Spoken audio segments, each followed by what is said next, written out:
মানুষ কখনো বদলায় না, তারা শুধু সময়ের প্রয়োজনে নিজের মুখোশ বদলায়।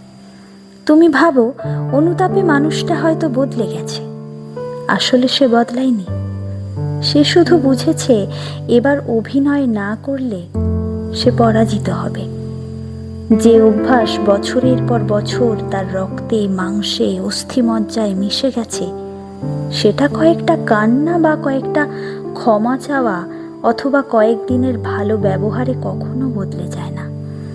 তাই সবাইকে দ্বিতীয় সুযোগ দিও, কিন্তু একই ভুলের জন্য তৃতীয়বার নিজের হৃদয়টা উৎসর্গ করো না।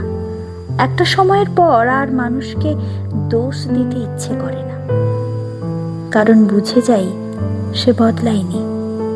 বদলানোর গল্পটাই শুধু আমাকে বিশ্বাস করিয়েছিল। তাই মানুষকে নয়, তার অভ্যাসকে বিশ্বাস করো, কারণ মুখোশ বদলাতে এক মুহূর্ত লাগে, কিন্তু স্বভাব বদলাতে একটা জীবনও যথেষ্ট নয়।